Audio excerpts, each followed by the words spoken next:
Students हम discuss करेंगे prelims 2024 के पर्सपेक्टिव से क्विज के बारे में। क्विज का जो पीडीएफ है हमारे टेलीग्राम चैनल के ऊपर अवेलेबल है स्टूडेंट्स, तो वहाँ से आप इसको डाउनलोड कीजिए और जो क्वेश्चंस मेंशन है उनके बारे में जो प्रैक्टिस है उसको कैरी आउट कीजिए। आप देखिए कि फर्स्ट क्वेश्चन के अंदर पूछा गया है, कुछ पर्सनैलिटीज़ का जो नेम है वो मेंशन किया गया है और क्वेश्चन यहाँ पे ये पूछा गया है कि इनमें से कौन सा ऐसा पर्सन है जो ड्राफ्टिंग कमेटी है हमारी कॉन्स्टिट्यूशन असेंबली का उसका मेंबर नहीं था। तो आपको ड्राफ्टिंग कमेटी के जो टोटल मेंबर्स हैं उनके बारे में भी पता होना चाहिए।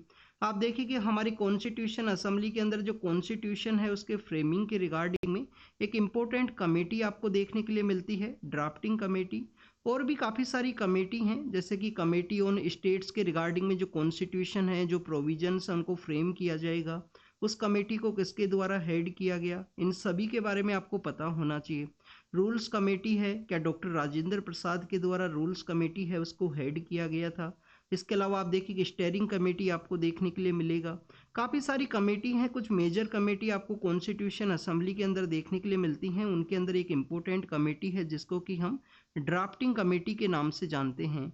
हमारे कॉन्स्टिट्यूशन का जो ड्राफ्टिंग है इसी कमेटी के द्वारा कैरी आउट किया गया था स्टूडेंट्स। आप देखिए कि जो 29 अगस्त का जो दिन है, 29 अगस्त 1947 के समय में इस ड्राफ्टिंग कमेटी को कॉन्स्टिट्यूट किया गया था under the chairmanship of doctor B R Ambedkar sir. जो doctor B R Ambedkar sir उनके द्वारा कॉन्स्टिट्यूशन की फ्रेमिंग के रिगार्डिंग में, और आप देखिए कि आरबीआई का इस्टेब्लिशमेंट हो और भी काफ़ी सारे ऐसे एरियाज हैं उनके द्वारा जो वर्क है उसको कैरी आउट किया गया था। तो doctor B R Ambedkar sir हैं, उनका लीडरशिप में आपको ये जो ड्राफ्टिंग कमेटी है वो देखने के लिए मिलता है। आप देखिए कि टोटल इसके अंदर 7 मेंबर्स हुआ करते थे। Doctor B R Ambedkar sir को अगर हम इंक्लूड करें तो टोटल आपको 7 मेंबर्स हैं वो आपको यहाँ पे देखने के लिए मिलेंगे। 2 ऐसे भी मेंबर्स हैं जिनको रिप्लेस किया गया था क्योंकि उनका इल हेल्थ की वजह से, और आप देखिए कि उनका जो एक पर्सन का डेथ हो जाने की वजह से उनको यहाँ पे रिप्लेस किया गया था। अगर हम डैश से रिलेटेड वैकेंसी के बारे में डिस्कस करें तो आप देखिए कि जो डीपी खेतान नाम के जो हमारे एक पर्सनैलिटी हैं इस ड्राफ्टिंग कमेटी के अंदर में, उनका डेथ के बाद में जो वैकेंसी है उसको क्रिएट हुआ था और टीटी कृष्णामाचारी नाम के जो पर्सन है उनके द्वारा उस वैकेंसी को रिप्लेस किया गया था। हमने इल हेल्थ के बारे में डिस्कस किया तो आप देखिए कि बी एल मित्तर नाम के जो पर्सन है उनका इल हेल्थ की वजह से यहाँ पे वैकेंसी है वो क्रिएट हुआ ड्राफ्टिंग कमेटी के अंदर में, और उनको रिप्लेस किया गया था एन माधव राव नाम के जो पर्सन है, एन माधव राव नाम के जो पर्सन है उनके द्वारा। तो ड्राफ्टिंग कमेटी के जो मेंबर्स हैं उनके बारे में एक बार हम डिस्कस करते हैं। अगर आपको इन मेंबर्स के बारे में नहीं पता है तो आपका पॉलिटी का जो बुक है, जो बुक आप रीड करते हो पॉलिटी के रिगार्डिंग में, तो वहाँ पे जाके इन मेंबर्स के बारे में एक बार रीड जरूर से करना स्टूडेंट्स। और भी जो कमेटीज़ हैं जैसे कि हमारा rules committee, regulation committee, steering committee, वो सब कमेटीज़ किसके द्वारा हेड की गई उनके बारे में भी आपको पता होना चाहिए। तो आप देखिए कि doctor B R Ambedkar sir का लीडरशिप है। इसके अलावा आपको देखने के लिए मिलते हैं एन गोपाल स्वामी, एन गोपाल स्वामी एंगर नाम के जो पर्सन है वो आपको देखने के लिए मिलते हैं इस ड्राफ्टिंग कमेटी के अंदर में। तो आप देखिए कि एन गोपाल स्वामी एंगर हैं। एन गोपाल स्वामी एंगर के अलावा आपको देखने के लिए मिलेगा अल्लादी कृष्ण स्वामी अय्यर, अल्लादी कृष्णा स्वामी अल्लादी कृष्ण स्वामी अय्यर नाम के जो पर्सन हैं वो आपको यहाँ पे मेंबर हैं वो देखने के लिए मिलेंगे। इसके अलावा आप देखिए कि डॉक्टर के एम मुंशी हैं, डॉक्टर के एम मुंशी हैं, वो भी आपको देखने के लिए मिलते हैं इस कमेटी के रिगार्डिंग में, ड्राफ्टिंग कमेटी के अंदर में। इसके अलावा सैयद मोहम्मद सादुल्ला हैं, सैयद मोहम्मद जो सादुल्ला हैं जिनको कि हम एम सादुल्ला के नाम से भी काफ़ी बार बुक्स के अंदर में मेंशन किया जाता है। तो सैयद जो मोहम्मद सादुल्ला हैं वो आपको देखने के लिए मिलते हैं, सैयद मोहम्मद सादुल्ला हैं। इसके अलावा हमने 2 पर्सन्स का जो वैकेंसी है उसके रिप्लेसमेंट के बारे में रीड किया था। तो आप देखिए कि एन माधव राव हैं, एन जो माधव राव हैं, एन गोपाल स्वामी एंगर भी आपको देखने के लिए मिलेंगे, और जो एन माधव राव हैं उनके द्वारा रिप्लेस किया गया था बेसिकली किन पर्सन को, बी एल मित्र को। बी एल मित्र नाम के जो पर्सन है उनका इल हेल्थ की वजह से यहाँ पे जो रिप्लेस है वो रिप्लेसमेंट को कैरी आउट किया गया एन माधव राव के द्वारा। आप देखिए कि टीटी कृष्णामाचारी हैं, टीटी कृष्णामाचारी हैं, उनके द्वारा किसको रिप्लेस किया गया था स्टूडेंट्स, आपको यहाँ पे पता होना चाहिए। डीपी खेतान सर का जो डेथ है वो हो जाने की वजह से डीपी खेतान सर का जो डेथ है वो हो जाने की वजह से उनको यहाँ पे बेसिकली रिप्लेस किया गया था टीटी कृष्णामाचारी के द्वारा। तो डीपी खेतान भी हैं यहाँ पे जिनको रिप्लेस किया गया टीटी कृष्णामाचारी के द्वारा। और आप देखिए कि मोहम्मद सादुल्ला, जिनको कि यहाँ पे सैयद मोहम्मद सादुल्ला के नाम से भी हम जानते हैं, तो ये भी बेसिकली मेंबर थे ड्राफ्टिंग कमेटी के। BL मित्तर हैं, उनको एन माधव राव के द्वारा रिप्लेस किया गया था, ये भी मेंबर हैं ड्राफ्टिंग कमेटी के। आपको जो पिंगाली वेंकैया नाम के जो पर्सन हैं वो बेसिकली यहाँ पे मेंबर है, वो नहीं देखने के लिए मिलेंगे ड्राफ्टिंग कमेटी से रिलेटेड। पिंगाली वेंकैया के बारे में आपको ज़रूर से पता होना चाहिए अगर आप मॉडर्न इंडियन हिस्ट्री को रीड करते हो। और आप प्रेजेंट समय में भी आप देखिए कि हमारा जो फ्लैग है, हमारा जो तिरंगा है, हमारा जो फ्लैग है वो बेसिकली पिंगाली वेंकैया सर के द्वारा ही उसको डिजाइन किया गया था इनिशियल फेज के अंदर में। स्टूडेंट्स, पिंगाली वेंकैया सर के द्वारा 1906 के समय जो कांग्रेस का जो सेशन है उसके अंदर ये पार्टिसिपेट करते हैं। अब आपके लिए यहाँ पे एक होमवर्क है, 1906 का जो कांग्रेस सेशन है वो कहाँ पे ऑर्गेनाइज हुआ था उसके बारे में आपको ज़रूर से पता होना चाहिए। क्या दादा भाई नारोजी के द्वारा इसको हेड किया गया था 1906 के कांग्रेस सेशन को? और आप देखिए कि स्वराज का एक जो वर्ड है उसको भी एक मेन मैंडेट के रूप से बताया गया था कांग्रेस की रिगार्डिंग में 1906 के कांग्रेस सेशन के अंदर में। तो आपको पता होना चाहिए 1906 का जो सेशन है किसके द्वारा हेड किया गया, कहाँ पे ये ऑर्गेनाइज हुआ। तो उसके अंदर ये पार्टिसिपेट करने के लिए जाते हैं पिंगाली वेंकैया सर। इनको बेसिकली जो ब्रिटिश अथॉरिटी का जो फ्लैग है उसको ये रिफ्यूज़ करते हैं, उसके अगेंस्ट में जो प्रोटेस्ट है उसको कैरी आउट करते हैं। और आप देखिए कि 1921 के समय में इनके द्वारा इंडिया का जो फ्लैग है उसको बेसिकली डिजाइन किया गया था। PM सर के द्वारा 2022 के समय जो मन की बात प्रोग्राम है उसके अंदर भी पिंगाली वेंकैया सर के बारे में मेंशन किया गया था। स्टूडेंट्स, आप देखिए कि 21 के समय इनके द्वारा बेसिकली इसको डिजाइन किया गया। और हमारे जो मोहनदास करमचंद गांधी हैं, MK गांधी, उस समय एक पॉपुलर लीडर के रूप से इमर्ज होते हैं। आप देखिए कि इनके द्वारा चंपारण है, खेड़ा है, अहमदाबाद का जो मील स्ट्राइक है वो भी कैरी आउट किया गया था। 1919 का जो सेशन है, 1919 का जो समय है उस समय नॉन कोऑपरेशन मूवमेंट है। ऐसे काफ़ी सारे जो मूवमेंट है, खिलाफत मूवमेंट है, उस समय गांधी जी एक लीडर के रूप से इमर्ज हुए थे। तो 21 के समय में MK गांधी को अपना जो फ्लैग जो डिजाइन किया गया पिंगाली वेंकैया सर के द्वारा, MK गांधी को इनके द्वारा सौंप दिया गया था। और आप देखिए कि हमारी कॉन्स्टिट्यूशन असेंबली के बारे में हम यहाँ पे रीड करते हैं, ड्राफ्टिंग कमेटी के बारे में हमने देखा। तो इसी कॉन्स्टिट्यूशन असेंबली के द्वारा 22 जुलाई का वो समय है, 22 जुलाई का वो समय है 1947 के समय इंडिपेंडेंस से आप देखिए कि कुछ दिन पहले हमारा जो फ्लैग है उसको बेसिकली अडॉप्ट किया गया था। काफ़ी बार आपसे एक क्वेश्चन पूछ लिया जाएगा कि हमारी जो कॉन्स्टिट्यूशन असेंबली है उसके द्वारा बेसिकली आप देखिए कि other than making the Indian constitution के अलावा ऐसे कौन से और काम हैं जो किए गए थे कॉन्स्टिट्यूशन असेंबली के द्वारा। तो स्टूडेंट्स, आपको काफ़ी बार आपने कॉमनवेल्थ गेम्स के बारे में सुना होगा। आप देखिए कि 2010 के समय इंडिया के अंदर भी ऑर्गेनाइज हुए थे कॉमनवेल्थ गेम्स। ये बेसिकली वो एरियाज़ हैं, वो कंट्रीज जिसके अंदर पार्टिसिपेट करते हैं, मैक्सिमम वही कंट्रीज पार्टिसिपेट करते हैं जहाँ पे कभी ब्रिटिश अथॉरिटी का रूल हुआ करता था, ब्रिटिश का कोई ना कोई कंपनी हुआ करता था, या आप देखिए कि ब्रिटिश क्राउन का वहाँ पे रूल है वो देखने के लिए मिलता है। आप देखिए कि इन कॉमनवेल्थ का जो मेंबरशिप है वो इंडिया को रिकॉग्नाइज किया गया था कॉन्स्टिट्यूशन असेंबली के द्वारा कि जो कॉमनवेल्थ है उसके अंदर इंडिया का जो मेंबरशिप है उसको बेसिकली रिकॉग्नाइज किया गया। इंडिया का जो फ्लैग है उसको अडॉप्ट किया गया 22 जुलाई के दिन 1947 के समय में। ये डेट आपको ज़रूर से पता होनी चाहिए। इसके अलावा आप देखिए कि हमारा जो नेशनल सॉन्ग है, हमारा जो नेशनल सॉन्ग है, नेशनल सॉन्ग कौन सा है स्टूडेंट्स? क्या वंदे मातरम है हमारा नेशनल सॉन्ग?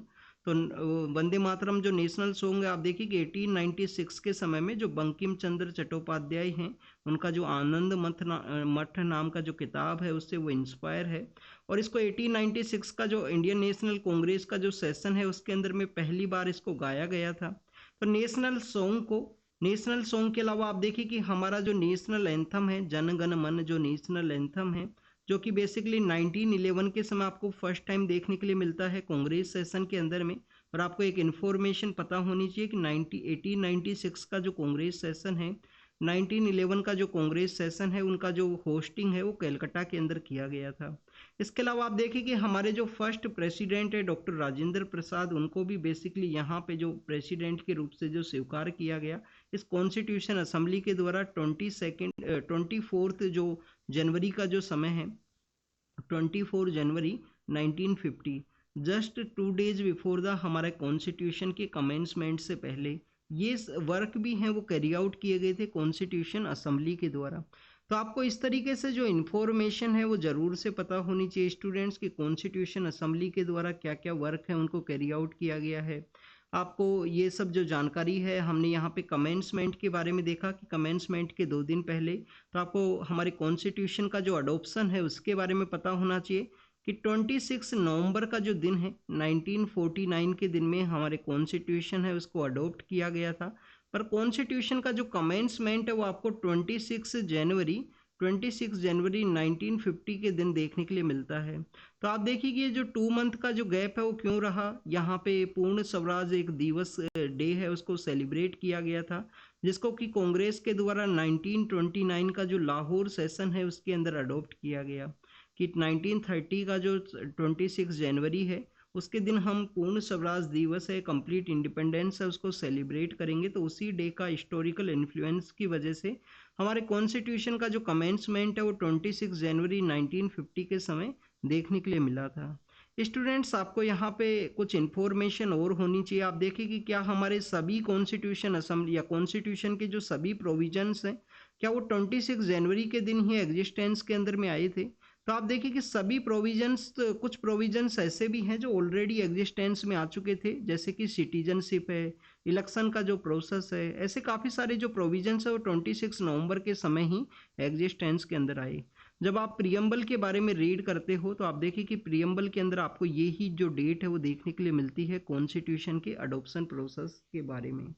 तो ये हुआ स्टूडेंट्स कॉन्स्टिट्यूशन असेंबली के बारे में हमने देखा। हमने यहाँ पे ड्राफ्टिंग कमेटी के जो तीनों मेंबर्स हैं वो यहाँ पे तीनों मेंबर ड्राफ्टिंग कमेटी से रिलेटेड हैं, उनके बारे में देखा। डॉक्टर BR अम्बेडकर उसके चेयरमैन हुआ करते थे। इसके अलावा कौन कौन मेंबर्स हैं वो नहीं है स्टूडेंट्स। तो आप देखिए कि यहाँ पे गोपाल स्वामी अयंगर हैं, अल्लादी कृष्ण स्वामी अय्यर हैं, डॉक्टर KM मुंशी हैं, सैयद मोहम्मद सादुल्ला हैं, N माधव राव हैं। ये ऐसे पर्सन्स जिनके बारे में यहाँ पे मेंशन नहीं किया गया है। पिंगाली वेंकैया फ्लैग के डिजाइनर हैं हमारे। नेक्स्ट क्वेश्चन के बारे में बात करें तो आप देखिए कि भीमा कोरेगांव बैटल के बारे में है। तो भीमा कोरेगांव का जो बैटल है वो कब देखने के लिए मिला था। भीमा कोरेगांव का जो बैटल है वो आपको सेकंड क्या एंग्लो मराठा वॉर के समय देखने के लिए मिला। तो स्टूडेंट्स ये रॉन्ग है। हमें जो भीमा कोरेगांव बैटल है वो थर्ड जो एंग्लो मराठा वॉर है उस समय में देखने के लिए मिलता है। आप देखिए कि जो जया स्तंभ है एक मिलिट्री मोन्यूमेंट है, जिसको कि वहाँ पे जो विलेज का एरिया है, कोरेगांव का जो एरिया है जहाँ पे उसको कैरी आउट किया गया था। तो आप देखिए कि वहाँ पे डॉक्टर BR अम्बेडकर सर के द्वारा सोल्जर्स का जो मेमोरी है उसके रूप से उनके द्वारा इरेक्ट किया गया, उसको वहाँ पे बनाया गया। तो ये स्टेटमेंट है वो भी बेसिकली रॉन्ग है। तो कितने स्टेटमेंट करेक्ट है स्टूडेंट? बोथ स्टेटमेंट यहाँ पे इनकरेक्ट है। यहाँ पे आप देखिए कि नन, यहाँ पे जो आंसर है वो देखने के लिए मिलेगा। अब यहाँ पे एंग्लो मराठा वॉर के बारे में हम एक बार रीड करते हैं स्टूडेंट्स। फर्स्ट जो एंग्लो मराठा वॉर है वो आपको कब देखने के लिए मिलता है। तो आप देखिए कि एंग्लो मराठा वॉर के बारे में जब हम रीड करते हैं तो सबसे पहले आपको फर्स्ट वॉर से भी पहले आपको 1761 का समय का जो लड़ाई है, थर्ड बैटल ऑफ पानीपत है, उसके बारे में आपको पता होना चाहिए। पानीपत का जो थर्ड लड़ाई है उसके अंदर में डिफीट होता है। आप देखिए कि जो मराठाज हैं सदर्न हमारा जो डेक्कन का जो एरिया है वहाँ से बिलोंग किया करते थे, हमारा पेनिनसुलर इंडिया से बिलोंग किया करते थे। वहाँ से ये लोग हैं दिल्ली के लिए माइग्रेट करते हैं। तो आप देखें कि कम्प्लीटली एक मिस एडवेंचर आपको देखने के लिए मिलेगा इनके द्वारा जिस तरीके से माइग्रेट किया गया। ये बैटल को अगर यहाँ पे जो हमारा सेंट्रल हाईलैंड का एरिया है वहाँ पे अगर ये फोर्ट करते तो इनको ज़्यादा एडवांसमेंट है या बेनिफिट है वो देखने के लिए मिलता। थर्ड बैटल ऑफ पानीपत है वो वहाँ पे लड़ते हैं, उसके अंदर इनका डिफीट आपको देखने के लिए मिलता है। आप देखिए कि उस समय में आपको बालाजी बाजीराव नाम के जो पेशवा हैं, थर्ड बैटल ऑफ पानीपत के बाद में उनका डेथ होता है। नए पेशवा हैं माधव राव हैं, वो पावर के रूप से आएंगे। बालाजी बाजीराव नाम के जो पेशवा हैं उनका डेथ आपको देखने के लिए मिलेगा। उसके बाद में जो माधव राव हैं वो पावर के रूप से आते हैं। माधव राव के बाद में आप देखें कि यहाँ पे जो ब्रिटिश अथॉरिटीज़ हैं लिटिल बिट स्पेक्टिकल उनका वे आपको देखने के लिए मिलेगा कि किस तरीके से फिर से जो मराठा एम्पायर है वो एक रिवाइवल फेज के अंदर में आता है थर्ड बैटल ऑफ पानीपत के बाद में। तो आप देखिए कि 1775 के समय में आपको फर्स्ट एंग्लो मराठा वॉर है वो देखने के लिए मिलेगा, क्योंकि आप देखिए कि ये वही समय है, उस समय में ब्रिटिश अथॉरिटीज काफ़ी कुछ एरियाज़ के अंदर में बिजी हुआ करते थे। काफ़ी कुछ एरियाज़ के बारे में अगर हम बात करें, 1757 के समय में प्लासी का युद्ध देखने के लिए मिला था, बंगाल को सब्जुगेट किया गया उसके थ्रू में। दूसरी जो पावर्स हैं उनको भी धीरे धीरे यहाँ पे सब्जुगेट किया जाएगा ब्रिटिश अथॉरिटीज़ के द्वारा। आप देखिए कि 1760 के समय में आपको बेसिकली जो फ्रेंच का जो अथॉरिटीज है उनको भी वहाँ से निकाल दिया जाता है। डुप्लेक्स नाम का उनके एक लीडर हुआ करता था, फ्रेंच का जो ईस्ट इंडिया कंपनी है उसका। तो बेसिकली आप देखिए कि फ्रेंच का वो लीडर है, उसके जाने के बाद में वहाँ पे जो फ्रेंच का जो आर्मी है उसको डिफीट किया जाता है। बैटल ऑफ वांडीवास ये सब आपको देखने के लिए मिलेगा वहाँ पे।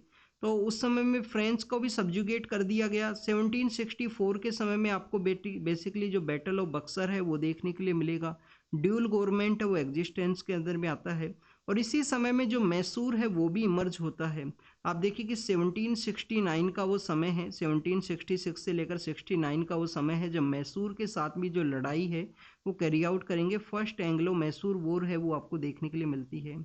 तो आप देखिए कि ये हमने बैकग्राउंड के बारे में देखा। तो इसी समय में आप देखिए कि 1775 से लेकर 1782 का वो समय है, उस समय में आपको फर्स्ट एंग्लो मराठा वॉर है वो देखने के लिए मिलती है। इसके रिगार्डिंग में जो ट्रीटी ऑफ सलबाई है वो एग्जिस्टेंस अंदर में आएगा 1982 के समय में, जो ट्रीटी की जाएगी सलबाई के एरिया के अंदर में।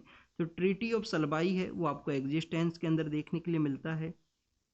स्टूडेंट्स अगर हम बात करें यहाँ पे जो फर्स्ट बैटल ऑफ मराठा के बारे में, तो आप देखिए कि एंग्लो मराठा वॉर के समय में जो इनके इंटीरियर जो अफेयर्स हुआ करते थे उसके अंदर ब्रिटिश अथॉरिटी का जो इंटरफेरेंस है उसके रिगार्डिंग में आपको फर्स्ट बैटल है वो देखने के लिए मिलती है।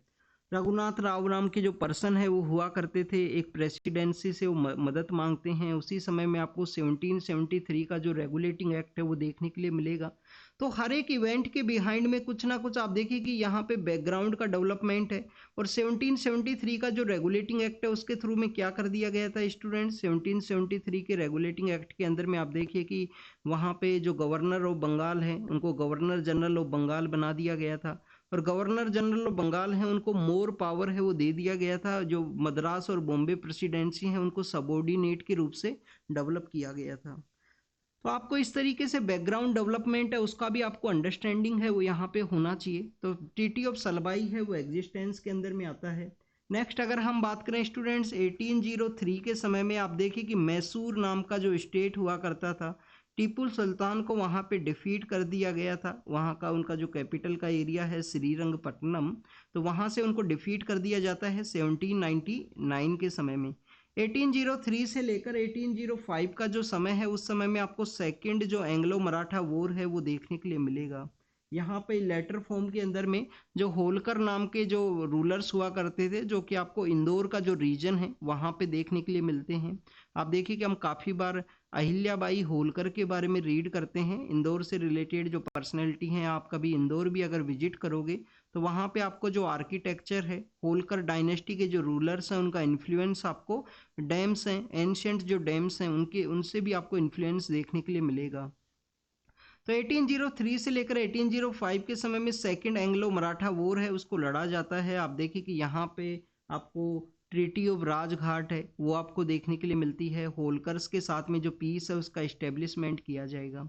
फिर आप देखिए कि यहाँ पे 1818 का जो लेटर फेज है 1818 के समय में, या 1817 से लेकर 1818 का जो समय है उस समय में थर्ड बैटल है वो लड़ी जाती है। उसी समय में यहाँ पे भीमा कोरेगांव का जो बैटल है उसके रूप से भी हम इसको जानते हैं।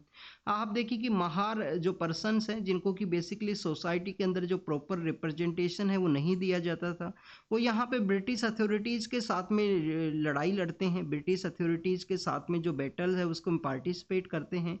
मराठा एम्पायर का यहाँ पे डिफीट होता है स्टूडेंट। जो मराठा एम्पायर हुआ करता था उनका डिफीट आपको देखने के लिए मिलता है। आप देखिए कि उस समय में जो बेसिकली जो बाजीराव सेकंड नाम के जो पेशवा हुआ करते थे, पेशवा का जो बाजीराव सेकंड नाम के जो पेशवा हैं बाजीराव सेकंड हैं जो खानदेश का जो रीजन है उसके लिए चले जाएंगे इस बैटल के बाद में। खानदेश आपको कहाँ पे देखने के लिए मिलता है? खानदेश के बारे में काफ़ी बार आप देखिए कि हम बुंदेलखंड के बारे में, बाघेलखंड के बारे में, इन सभी के बारे में रीड करते हैं।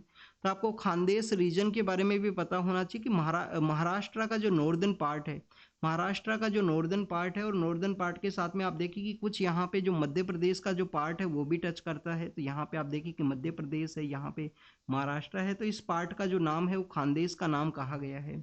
तो बाजीराव सेकंड का यहाँ पे डिफीट होता है। यहाँ पे आप देखिए कि जो महार जो पर्सन्स हैं जो यहाँ पे ब्रिटिश अथॉरिटीज़ का जो रेजिमेंट्स है उसके अंदर पार्टिसिपेट करते हैं इस बैटल के अंदर में, उन्हीं की मेमोरी के रूप में 1821 के समय में एक मोन्यूमेंट है उसको कंस्ट्रक्ट किया गया था। वहाँ पे जय स्तंभ नाम का जो मोन्यूमेंट है वो आपको देखने के लिए मिलता है। हमारे वो पर्सन्स जिनको सोसाइटी के अंदर प्रॉपर रिप्रेजेंटेशन नहीं दिया गया, जिनको प्रॉपर सोसाइटी के अंदर जो इक्वलिटी का स्टेटस है वो नहीं देखने के लिए मिलेगा, आप देखिए कि उन पर्सन्स के द्वारा अपना एक मेमोरी के रूप से, अपने एक फाइट के रूप से इसको ऑब्जर्व किया जाता है। 1 जनवरी और 2 जनवरी का जो समय है वहाँ पे 2018 के समय यहाँ पे एक वॉयलेंस का सिचुएशन भी देखने के लिए मिला था। उस समय काफ़ी ज़्यादा जो कंट्रोवर्सी है वो यहाँ पे क्रिएट हुआ था। आप देखिए कि 1927 के समय डॉक्टर BR अम्बेडकर सर हैं यहाँ पे विजिट किए थे, बट आपको ये पता होना चाहिए कि यहाँ पे जो मोन्यूमेंट है वो इनके द्वारा नहीं इरेक्ट किया गया है, ब्रिटिश अथॉरिटीज़ के द्वारा बनाया गया था। डॉक्टर BR अम्बेडकर के भी काफ़ी सारे मूवमेंट्स आपको देखने के लिए मिलते हैं। हमारे जो ऐसे पर्सन्स हैं जिनको प्रॉपर सोसाइटी के अंदर रिप्रेजेंटेशन नहीं दिया गया, जिनको कि हम दलित पर्सन्स के नाम से जानते हैं, तो आप देखिए कि उनके द्वारा काफ़ी सारे जो मूवमेंट्स हैं वो चलाए गए हैं। टेम्पल एंट्री मूवमेंट है वो भी सभी आपको देखने के लिए मिलता है। वाटर के रिगार्डिंग में कुएं से जो पानी है उसका इक्वलिटी का स्टेटस के पर्सपेक्टिव से आपको देखने के लिए मिलेगा। डॉक्टर BR अम्बेडकर के जो मूवमेंट्स हैं इसी एरा के समय में 1927 है, 1930 का जो समय है। तो this is all the information related to the Bhima Koregaon battle के बारे में कि थर्ड जो एंग्लो मराठा वॉर है उस समय लड़ा गया था।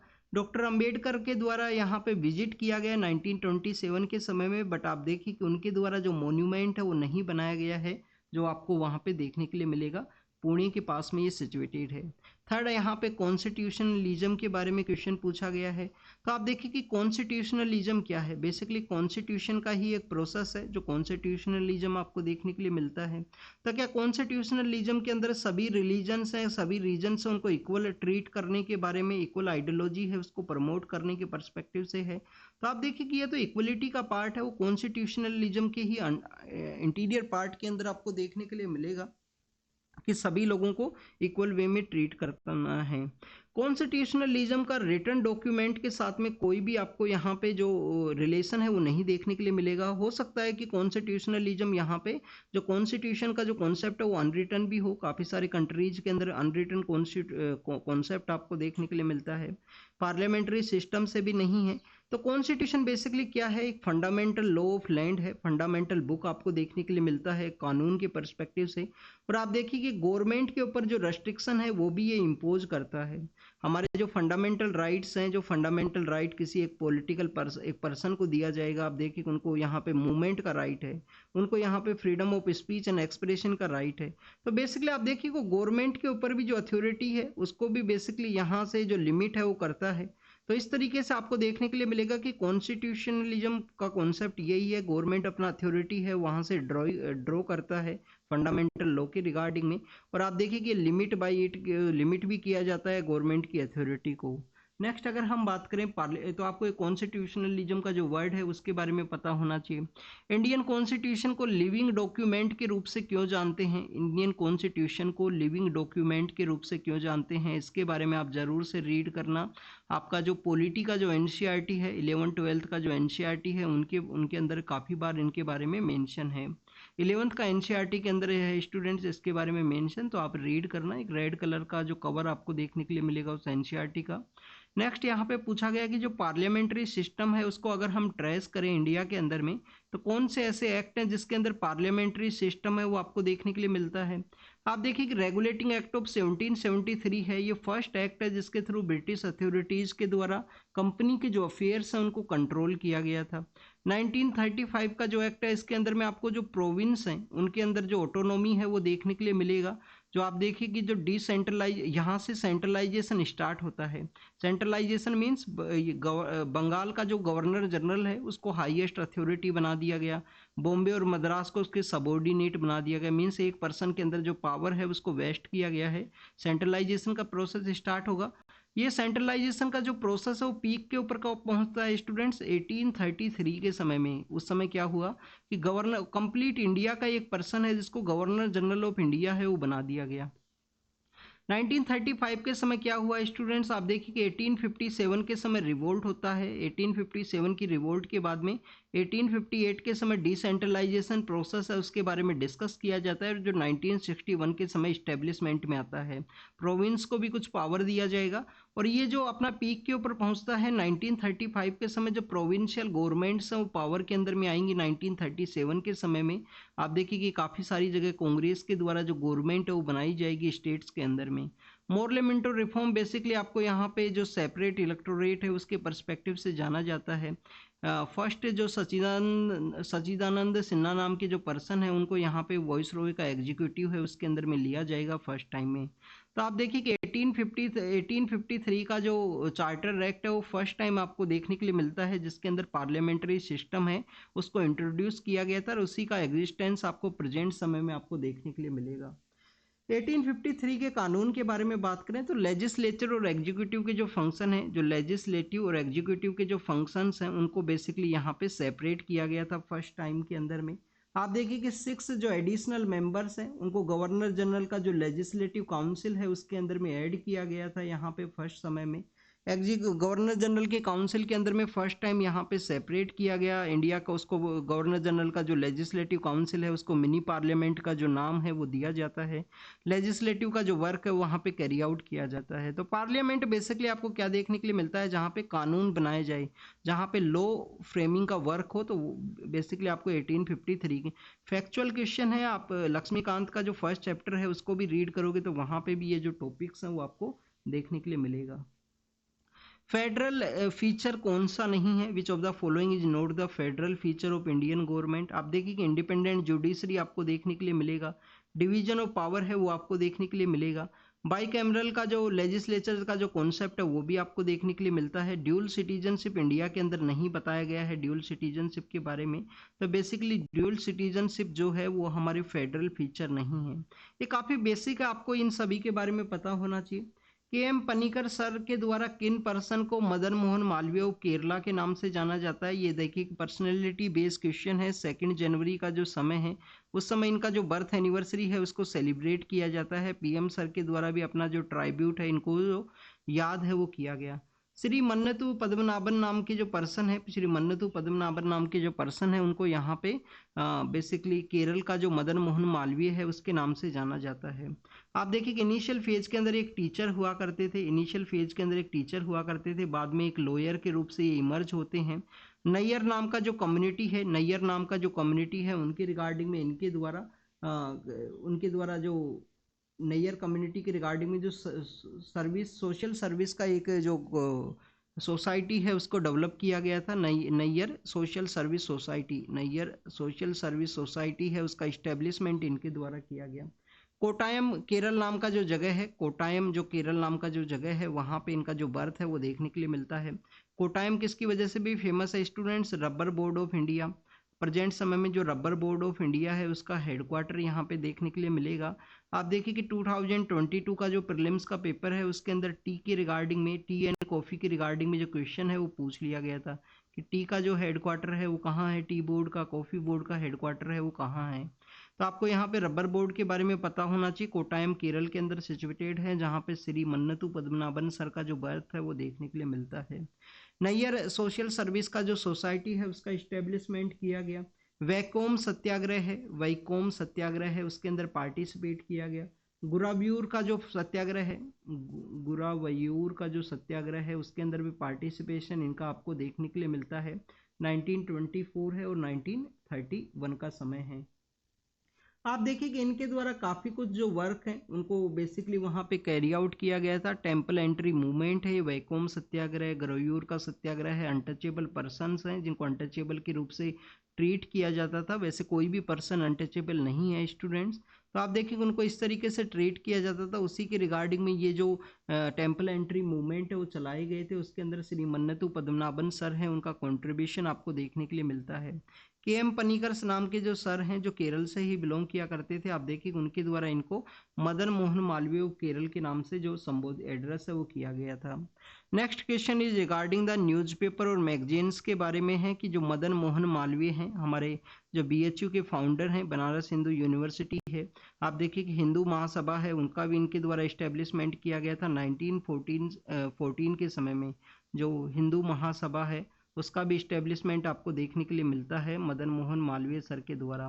तो आप देखिए कि मदन मोहन मालवीय सर के द्वारा कौन कौन से जो न्यूज़पेपर और मैगजीन्स हैं उनसे एसोसिएटेड हैं। एक हिंदी का आपको ये जो बेसिकली न्यूज़पेपर है वो देखने के लिए मिलता है, अद्भुत्या नाम का जो न्यूज़पेपर है वो आपको देखने के लिए मिलेगा। आप देखिए कि मर्यादा एक वीकली हुआ करता था जो इनके द्वारा हिंदी के अंदर ही चलाया करते थे, लीडर भी इनका आपको देखने के लिए मिलेगा। इसके अलावा स्टूडेंट्स हिंदुस्तान जो दैनिक नाम का जो अखबार है वो भी ये चलाया करते थे। आज नाम का एक अखबार है उसके अंदर भी ये पार्टिसिपेट किया करते थे मदन मोहन मालवीय। आप देखिए कि इनको महामना के नाम से हम जानते हैं। इनको महामना का जो नाम है वो दिया गया है, किनके द्वारा दिया गया था? महामना का जो टाइटल है वो आपको मोहनदास करमचंद गांधी हैं उनके थ्रू देखने के लिए मिलेगा। एम के गांधी के द्वारा इनका हार्डवर्क के रिगार्डिंग में, एजुकेशन की पर्सपेक्टिव से, सोशल रिफॉर्म्स के रिगार्डिंग में इनको ये जो टाइटल है वो दिया गया। इसके अलावा कर्मयोगी का जो टाइटल है हमारे जिनका मेमोरी के अंदर हम टीचर्स डे है उसको सेलिब्रेट करते हैं, सर्वपल्ली जो राधा कृष्णन हैं उनके द्वारा इनको जो कर्मयोगी हैं उसका जो टाइटल है वो दिया गया है कि ये जो कर्मयोगी पर्सन हुआ करते थे। इनके द्वारा आप देखिए कि जो 4 टाइम्स इंडियन नेशनल कांग्रेस का जो सेशन है उसको हेड किया गया था। 1909 के समय में कांग्रेस के सेशन को ये हेड करते हैं। 1913 के समय इनके द्वारा कांग्रेस का सेशन हेड किया गया। 1932 के समय कांग्रेस का सेशन हेड किया गया जस्ट आफ्टर द हमारे जो सरदार वल्लभ भाई पटेल हैं उनके द्वारा 31 का जो कराची सेशन के बाद में। और आप देखिए कि 1919 का जो कांग्रेस सेशन है, 1919 का जो कांग्रेस सेशन है वो भी इनके द्वारा हेड किया गया था। तो 4 टाइम कांग्रेस का सेशन को ये हेड करते हैं। सोशल रिफॉर्म का एक्टिविटी कैरी आउट किया गया। साल्ट सत्याग्रह जो हमारे एम के गांधी सर के द्वारा लॉन्च किया गया था उसके अंदर ये पार्टिसिपेट किए थे मदन मोहन मालवीय। हिंदू मुस्लिम यूनिटी के रिगार्डिंग में भी इनके जो बेसिकली आपको जो एड्रेस है वो देखने के लिए मिलता है मदन मोहन मालवीय सर के द्वारा। और 2014 के समय गवर्नमेंट के द्वारा इनको भारत रत्न का जो अवार्ड है वो दिया गया था। अब देखिए कि इनके द्वारा जो बीएचयू है बनारस हिंदू यूनिवर्सिटी है उसका इस्टेब्लिशमेंट इनके द्वारा किया गया था मदन मोहन मालवीय सर के द्वारा। तो this is all the information related to the हमारे मदन मोहन मालवीय सर के बारे में है। नेक्स्ट यहाँ पे पूछा गया है कि यहाँ पे कुछ ग्रुप और फोरम के बारे में मेंशन किया गया है कि इनमें से कौन सा ऐसा ग्रुप और फोरम है जिसके अंदर इंडिया और ब्राज़ील है वो मेंबर हैं। आप देखिए कि ब्रिक्स का मेंबर आपको देखने के लिए मिलते हैं। पहले तो मेंबरशिप ओनली 5 कंट्रीज के पास हुआ करता था, प्रेजेंट समय में जो मेंबरशिप है वो एक्सपेंड हुआ है। कौन कौन से नई कंट्री हैं जो मेंबर बने हैं ब्रिक्स का, उसके बारे में आपको पता होना चाहिए स्टूडेंट्स। होमवर्क है आपका, कमेंट सेक्शन के अंदर आपको बताना है। तो आप देखिए कि ब्राज़ील है, रसिया है, इंडिया है, चाइना है और साउथ अफ्रीका है। साउथ अफ्रीका सबसे लेटर फॉर्म के अंदर ज्वाइन करता है ब्रिक्स को। एक आपको बेसिक देखने के लिए मिलता है जिसके अंदर ब्राज़ील है, साउथ अफ्रीका है, इंडिया और चाइना, ये 4 कंट्रीज का ग्रुप है जिसको कि 2009 के समय में जो कोपेनहेगन के अंदर में जो क्लाइमेट का समिट हुआ उस समय ये एग्जिस्टेंस के अंदर में आया था। तो 4 कंट्रीज का ग्रुप है। 2003 के समय ब्रेसिलिया डिक्लेरेशन एग्जिस्टेंस के अंदर में आएगा और आप देखिए कि उस ब्रेसिलिया डिक्लेरेशन के थ्रू में इंडिया, ब्राज़ील और साउथ अफ्रीका का जो ग्रुप है वो आपको देखने के लिए मिलता है। तो नए कंट्रीज कौन से ऐड हुए हैं ब्रिक्स के अंदर में ये कमेंट सेक्शन के अंदर आपको बताना है। तो ओनली ऑल 3 के अंदर में इंडिया और ब्राज़ील है वो मेंबर आपको देखने के लिए मिलेगा। इसके अलावा स्टूडेंट G20 के अंदर भी हैं। आप देखिए कि G4 जो यूएनएससी के रिफॉर्म की रिगार्डिंग में है कि यूएनएससी के अंदर जो परमानेंट मेंबरशिप है वो और कंट्रीज को यहाँ पे ग्रांट की जाए, तो उसके रिगार्डिंग में भी आपको इंडिया और ब्राज़ील है उनका मेंबरशिप आपको देखने के लिए मिलता है। ब्राज़ील यहाँ पे क्यों न्यूज़ के अंदर है? ब्राज़ील के अंदर जो इलेक्शंस हैं वो कंडक्ट हुए थे, इस वजह से ब्राज़ील है वो न्यूज़ के अंदर है। सेकंड या थर्ड जो जनवरी का समय है उस समय की न्यूज़ के अंदर में। ब्राज़ील का लोकेशन आपको देखना है। अमेजन रेन फॉरेस्ट के बारे में आपको पता होना चाहिए कल जो फर्स्ट क्विज है उसके अंदर हमने कोंगो के बारे में रीड किया था। आपको अमेजन के बारे में भी पता होना चाहिए, जो लार्जेस्ट आपको इक्वेटोरियल जो रेन फॉरेस्ट है वो देखने के लिए मिलते हैं। आप देखिए कि उनको लंग्स ऑफ द अर्थ के नाम से भी जाना जाता है, इक्वेटोरियल रेन फॉरेस्ट के एरिया को। इसके अलावा आपको रबर के रिगार्डिंग में भी ब्राजील के बारे में पता होना चाहिए कि रबर का जो प्रोडक्शन है वो भी काफ़ी सारा देखने के लिए मिलेगा। नेक्स्ट अगर हम बात करें सुकन्या समृद्धि अकाउंट के बारे में है, तो आप देखिए कि इस स्कीम को बेसिकली हमारी जो फैमिलीज हैं, गर्ल चाइल्ड का जो फैमिली है उनको एनकरेज करने के पर्सपेक्टिव से चलाया गया था। ये बेसिकली आपको एक सेविंग स्कीम्स हैं वो देखने के लिए मिलती हैं।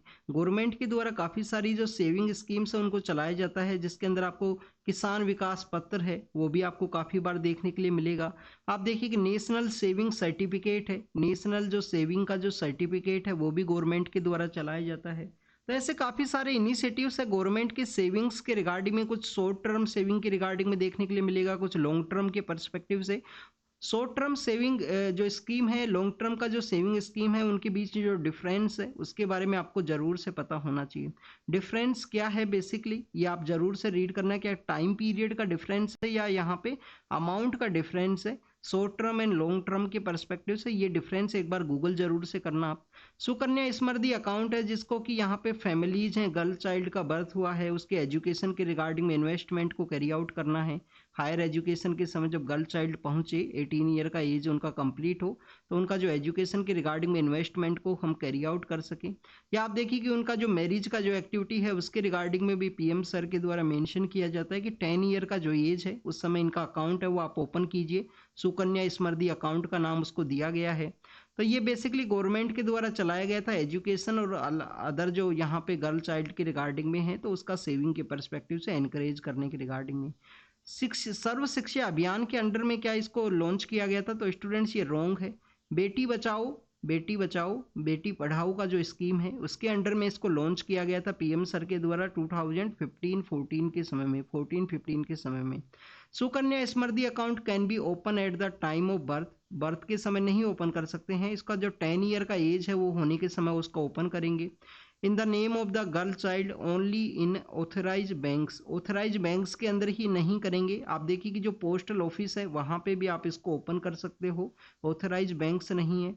10 ईयर का जो 9 या 10 ईयर का जो समय है उस समय आप इसको ओपन करोगे। 18 ईयर का जो एज है वो कंप्लीट होने के समय में मेच्योर होता है, उस समय में आप इनको यूज कर सकते हो। या आप देखिए कि 18 ईयर के समय आपको उनको विड्रॉल नहीं करना है, तो लेटर फॉर्म के अंदर भी आप इसको बेसिकली जो मनी है उसको निकाल सकते हो। कौन कौन से ऐसे कंट्रीज हैं जिनके द्वारा इंडिया के द्वारा इलीगल इमिग्रेशन को टैकल करने के पर्सपेक्टिव से जो एग्रीमेंट है उसको साइन किया गया है, तो आप देखिए कि ब्राजील है, सॉरी जर्मनी है, फ्रांस है, ऑस्ट्रिया नाम का जो कंट्री है, यूरोपियन यूनियन के अंदर जो ऑस्ट्रिया नाम का जो कंट्री आपको देखने के लिए मिलता है उससे भी साइन किया था। और आप देखिए कि 2023 का जो जुलाई अगस्त का जो समय है उस समय ऑस्ट्रेलिया के इसको साइन करने के बारे में डिस्कस किया गया था। इलीगल इमिग्रेशन को रोकने की रिगार्डिंग में जो मोबिलिटी एग्रीमेंट है वो आपको देखने के लिए मिलता है, तो ऑल 3 कंट्रीज है जिनके साथ में इसको साइन किया गया। यहाँ पे ये जो दोनों स्टेटमेंट है वो इनकरेक्ट है, तो ओनली वन स्टेटमेंट है वो करेक्ट आपको देखने के लिए मिलेगा सुकन्या समृद्धि अकाउंट के बारे में।